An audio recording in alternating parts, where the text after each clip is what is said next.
imaan mari'achiisnaan toleettee hawwiin immoo ni kijuudha birriin kan yoo miyyuu dhumatu naan jettee naamanu diddee hawwii dhiisne baane akkoo baanen warra gibbii itti bilbilaan dhaqanii bayyadhaniini isillee baasan isillee gara mana aadaa aboo isii deemte aadaa isiitiin akkas jettee deemte achi jettee jechuudha isii wajjin deemuu isii wajjin jiraadhu maali maal jettee walleetumaan viidiyoo darbe argitanii jirtan jedhee yaada diddeetiin deemtee jirti imaan haa galatoomtu naa wajjin dhuftee kutaa xiqqeessu takka keessa wajjin kireeffannee ka ollaan jiru gibbii keessa tokko keessa jechuudha wajjin kireeffannee wajjin jiraannee naan toleetteetiin naa wajjin dhuftee jirti as wajjin bullaa as wajjin ollaa as wajjin jiraanna.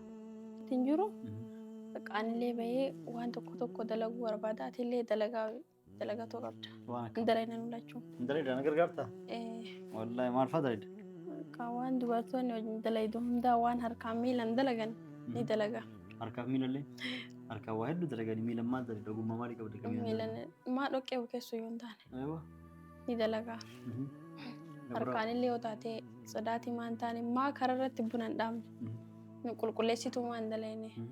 Astaraagaajii maaliif mastangadoo mana nyaataa maan dalayne. Ni dalaga bakka. Dalagaa naasuqii. Maashaallah. Ani boru ganama irraan da'u mana kana calseetu mana akka ta'uun barbaada.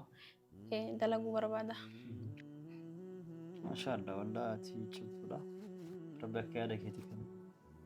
Akkasumatti sin jijjiirin akkasumatti si hambisu. Waan hawwii fa'aa akkam goone amma hawwii akkam goone. Hawwii. Isillee ni immoo beenu. Assalaamu alaykum warahmatullahi wabarakatuh. Akkam jirtan hordoftoota daawwattoota keenyaa jibalash.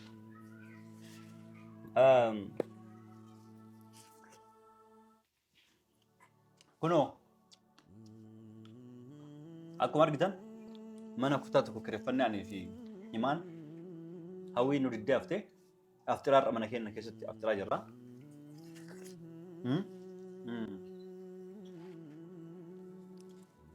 Kutaa takka bareedduu si kireeffannee warri ollallee ni jira gibbii namaa keessa kireeffannee jechuudha. Kanaafuu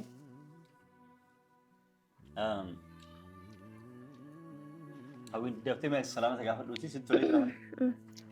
Assalaamu alaykum warahmatullahi wabarakatuh. Akkam jirtan nagaa jirtan hordoftoota fi kabajamtoota keenyaa.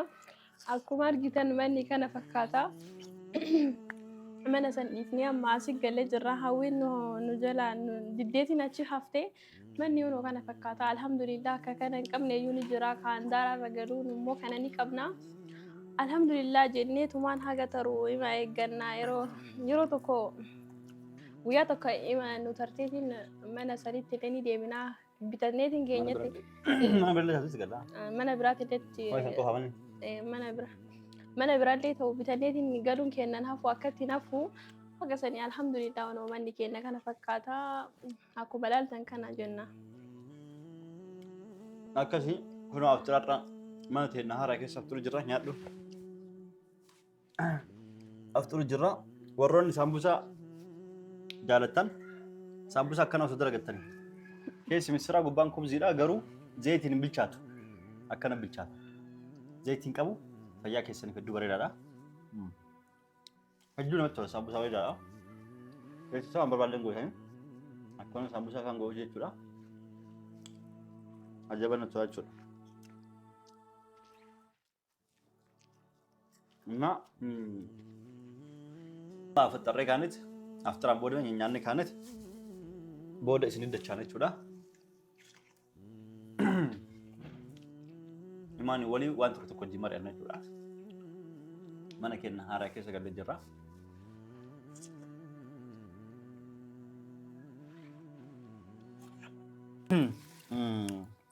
Kun amma dachaa dhufnee jirra.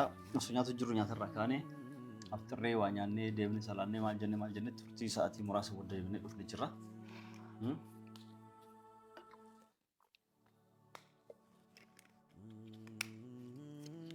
Akkuma beekamu dubbii keenya bakka addaan dhaabanetti sii deebina.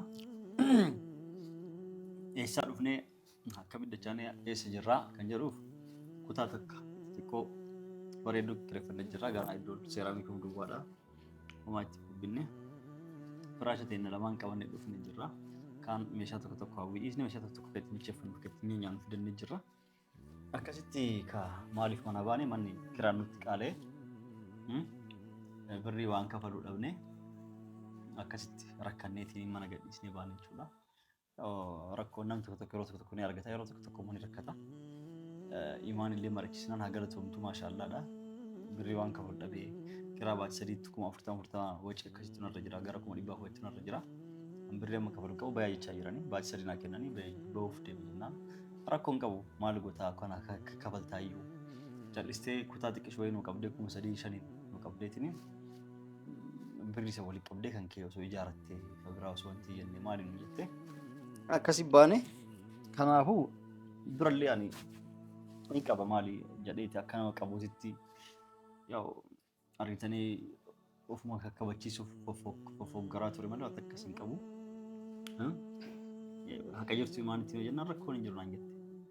Ni baana wajjin jiraanna wal gargaaraa itti jiraanna naan jette. Hawwiillee marachiise hawwii marachiisnaan hin kijiba mallee isa idoon dhumatu isa idoon mallaqanii argatan qaba. YouTube link yallee banaa kafalaan jiru jette si gadam birrii YouTube irrallee gurguddaa argata ture YouTube link amma akka duraanitti miti naa kafalaan jiru immoo wacii san hin dandeenye si gadee kama nyaanni dhuyinu akkasii mire. Kanaafuu imaan marachiisnaan toleette hawwiin immoo ni kijuda birrii kan kee yoomiyyoon dhumatu naan jette. Naamanu diddee hawwii dhiisne baane akkoo baanen warra gibbii itti bilbilaan dhaqanii bayyadhaniini isillee baasan isillee gara mana aadaa aboo isii deemte aadaa isiitti akkas jettee deemte achi jettee jechuudha. Isii wajjin deemu isii wajjin jiraadhu maali maal jettee walleetumaan viidiyoo darbe argitanii jirtan jedhee aadaa diddeetiin deemtee jirti. Imaan haa galatoomtu naa wajjin dhufte kutaa xiqqeessu takka keessa wajjin kireeffannee ka ollaan jiru gibbii keessa tokko keessa jechuudha. Wajjin kireeffannee wajjin jiraannee naan toleetteetiin naa wajjin dhufte jirti. As wajjin bullaa as wajjin oollaa as wajjin jiraanna. Akkasumatti dalagaa adda addaallee si gargaarachaa jirti mi'aatti waan jirti. Ani maa ka jedhu mallee ni dhumata.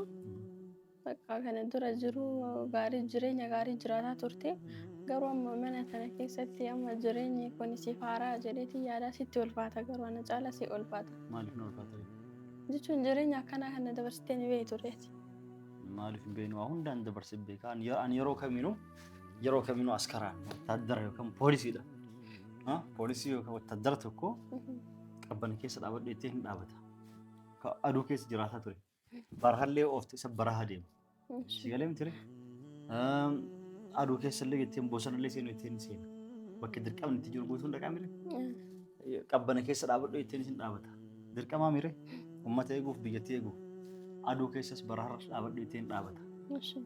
Ho'a keessas dhaabadhu jetteen qabbanas jetteen qilee keessas gaara gubbas jetteen bakka hunda deemame. Maaliif irree wattaaddara jechuun yeroo kamiin of qopheessee kan socho'u jechuudha. Kanaaf ani immoo wanta dhufu guutuuf yoo qabeenyas argadhe akka nama qabeenya qabutti jiraachuuf yoo dhabes akka hiyyeessatti jiraachuuf nama of qopheessee nama wattaaddara akkasiiti. Si galee miti ani yeroo kamiinuu wattaaddaraaf godhaa of jajjabeessaa hancinqaata kan qabu yoo atummaan argite xiqqoo bakka bareedduu fi waan bareedduu nyaatu eegaltee yoo xiqqoo si jijjiiramee si dhukkuu malee an bakka tamittuu rakkoota kan qabu. Nama baqadhee baqumallee arge si galee nama ijoollummallee qabeenya arge. Rabbi taraaramu maatiin kiyyallee qabeenya guddaa qaban ture duraanii abbaan kiyyaaf taa'ame ture yeroo dhaladhee daa'ima xiqqaa ture san nama argitee qabeenya guddaa qabu nama asirraa ekspoortii dalagaa ture jechuudha. Si galee miti akkasitti yeroo an daa'imaa san qabeenya guddaa qabu. Wanti tokko ni mudatti nama tokko irratti warrummaan ollaa miqqeenyummaan siirii adda addaa ittiin godha. Akkaati qabeenya san dhabduuf akkaati kasaartuuf akkaati zeeroo deebituuf akkaati dhibamtuuf waan akkasitti godha. Nam tokko immoo osuma dalagu yookaan dalagammaan isaa sun kasaaraa wajjin seenti. Nam tokko immoo yookaan dhukkubee kawaataa san keessaa abbaa kiyya immoo nama akkasitti argitee siirii badduu itti godhaniiti qabeenya guddaa inni qabuu fi namni argaa ture san akka harkaa argitee fashaloo akka hin dhabu kan godhame si galee miti. Ta'ullee hiyyeessa akkasillee ta'ee waan akkas rakkadhee waan nyaadhu dhuguu dhabeetiin illee nama jiraatee miti. Si galee jiruu makaakkaleessaa jiraataa turellee baqummallee argee jira biyya araballee qaxaramallee dalagee argee jira ba'ee jechuudha. Barnoota fedhannaan biyya araballee achi ba'ee baqadheelleet biyya arabaatti qaxaramallee dalagee argee jira. Si galee miti. Baqas ni beeka baqarrallee ga'ee dalagaatiyas jiraadhee ani qofti achitti qaxaramee dalaguu osoo hin ta'in anillee immoo waan adda addaa baradhee namas qaxaree dalagsiisee argitee waan akkasillee dalagallee ni beeka. Dhabullee ni jirti mire ammas hin dhabe jechuudha. Si galee miti. Arabbi akkasitti nu nabbisiiniti. ammas ni dhabee jechuudha. Yeroo amma dhabee jedhee nama abdii kutatu nama tajaajila sanii miti. Tajaajila ta'e amma keessa nama sanii qabbanan naqan jedhee abdii kutatee yookaan xixiitiin of hin dhahu miti. Sigalee miti kanaaf anillee nama tajaajila sanii abdii kutadhu ni obsa. Har'a kiraa manaa san kafaluu dadhabee wajjin na baay'attee gamaa gamanaan akka saaree kaan achi facaasee kaan as facaasee kaan ijoolleetii barbaadu facaasee maal godhee akka saaree akkasitti san hunda dhabe jedhee abdiin kutadha. Agafa lubbu fayyaan rabbummaan ka fayyaan akka inni alhamdulillah jedheeti zeeroo irraa ka'ee ammas suutee dheedda dalagadhee suutaan argachuu hin danda'a fiduu hin danda'a. Sigalee miti yeroo tokko tokko immoo akka nama qabuutiin hin argiteetiin mana miiliyoon haganaatiin manas bitumaa jedhu tasa yeroo birii argattu ni bittaa yoo ni gootaa ni argitaan biree. Wanti immoo ammatti yookaan na gargaaru yookaan fayyaduu hin dandeenye. Gara waan of duraaf ta'uu fa'a miti. Waan akkas illee ni jira. Kanaafuu amma of rakkadhee dadhabeetiin mana san gadhiiseeti akkasitti kutaa keessa jiraachuu filadhee dhufee jiraachuudha. Akkas taanaan Amma fee birriilee harkaan qabu akka taanu taanee ma jiraanna inshaAllah. akka taanu taanee jiraanna hojjennee jiraanna. Akka Anillee mana keessa yeroo taa'u maa dalaguutti hin jiru.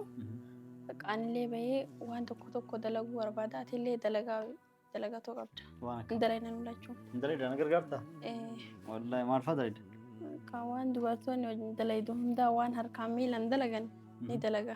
Harkaaf miilallee harkaan waa hedduu dalaganii miilan maal dalagaa? Ogummaa maalii qabda qabeen? Miilan maa dhoqqee bukeessu yoo hin taane ni dalaga. Harkaanillee yoo taate sodaatii maan taane maa kararratti buna hin dhaabne qulqulleessituu maan dalayne. Astaraagaajii maaliif mastangadoo mana nyaataa maan dalayne ni dalaga bakka. Dalagaa naasuqii Maashaallah. ani boru ganama irraa ndoo mana kana calseetu mana akka ta'uun barbaada. Dalaguu barbaada. Maashaallah wallahi ati cimtuudha. Rabbi akka yaada keetii kennu. Akkasumatti sin jijjiirin akkasumatti si hambisu. Waan hawwii fa'aa akkam goone amma hawwii akkam goone. Hawwii Isilleen immoo beeknu wajjin jennaan diddee deemtee manas gadhiistee isillee uummanni dhaqee isinii baasanii jiran jechuudha. ani garuu hawwii akkuma gootee jechuudha. Ani silaa osoo itti meellee nan dhageettu yeroo sanillee beenu wajji deemnaa asumaan gootu firri homata akkasiin godhu firri homaa siin godhu isuma wajjin osoo deemte si wayya beenu bakka takka gallaa jedheen. Na diddee yeroo sanillee kadhadhee na diddee jirti. Ammallee taanan osoo ati jechuun waan jiru itti himteetii gorsitee osoo gara manaa dhuftee baay'ee tokko natti tola. Jettiin tun ulfa garaa qabdi. Bakka yeroo ulfaa kana immoo dubartoonni amalli isaanii ni jijjiirama. Bakka amala jijjiirame natti fakkaata garuu kanaaf bakka dudubbatti akkas jedhee yaada. Innaa waan jiru itti himteetiin osoo gara manaa fiddee baay'ee tokko natti tolaan. Ayyee kan hundaafuu ati galatoomii isiin ofiifuu yaaduu diddee dhufu ka diddee ati garuu mataan kee hedduu sammuu kee dalagaa ofirrallee dabartee isiif yaadaa jirti jechuudha. Maashaallah. Amma meenu biyyansa mana kana keessa jirraa. Bakka waan jiru nyaata jirraa hunoo ima jirraa garuu. Ishiin amma akka maalirra akka jirtu hin beeknu sa'aatii kana keessatti. Yookiin dhukkubaa fa'aa bakka ijoollummaa qabdi. Afaaniin dubbatti malee bargaraadha waan takka hin qabdu ishee. Garuu afaanii baay'ee dubbatti ati afaan sanitti hin ilaalini waan jirutti miti gara mana haa galtu bakka waan danda'u gargaara isuun mana haa teettu bakka ati dalagaa ni dalayna dalagaa soqi bakka akkasiin jedhan hawwiin garuu dhufuu qabdi dirqama fiduu qabda ala keessa deddeemuu qabdu. Sadii jettee hundaafuu ati galatoomii ulfaadhu. Akkas warroota daawwattoota kenna akkuma argitan imaaniin sammuun isii maashaallah hedduu namatti tola yaadni isii yaada gaariidha. Hawwiin ofiifuu yaaduu diddee dhufuu diddee isiin garuu isiifuu yaadaa jirti jechuudha. Teenne nyaanne dhuyne isiin maalirra akka jirtu hin beeknu. Kanaaf isillee ijoollummaa itti taasiftee jirti. Asuma viidiyoo kana haalaaltu imaan hagamta akka isii akka yaaddu osoo dubartiin hunduu keessattuu masaanuu turte akka takka yaaddu takka illee yaaddee hedduu namatti tola. Waan bareedaadha. Haaluma kanaan amala hin jijjiiratin itti fufshin jedha. Warroota daawwattoota kennu waan daawwattaniif galatoomaa isin jedha. Kana fakkaata ammas boodas waan irra geennee hawwiilleen hin dhufti moo hin dhuftu waan jettu yoo ka dhufte isaati dhuftee isin hima yoo dhufullee ka diddu taate immoo bakka jettutti isin naa jiraattu silleen immoo dalagaa waan adda addaa si gargaareetti borumarraa dalagaa siif laala kama si argin seenta waan tuffadhu dalagatte dalagaa san osoo mastangidoo ta'ee bareeda. Ay mastangidoo illee hin barbaadu dubartii mastangidoo hin barbaadu dalagaa bira si lallaala mastangidoo bareeduu sa'aatii achi turuu dandeettaa namaa waluu dandeettaa meeshaa namaa cabsuuf balleessuu dandeettaa waan rakkoo adda addaa hin uumaa beesi galee astanaagaajii ta'uun saniif wanti namidha. Kanaafuu waan dalagaa laaftuu eessinaanis naqa.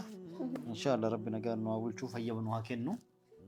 Taantu immoo yaa'u sa'aatii ramadaanatti mana gaddisnu wali gaddeemuu fi ammallee immoo guyyaa dhiirni kala'ee waan akkasaa hin ulfaata.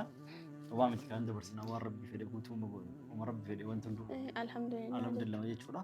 Fayyaa qabaannan wali gaddeemnee akka fayyadamu rakkoon hin jiru jechuudha. Kanaafuu warra filatoota kennu hundaatti galatooma. Assalaamu alaikum warahmatullahi wabarakatuh. Nagaan nuuf turaa baay'ee.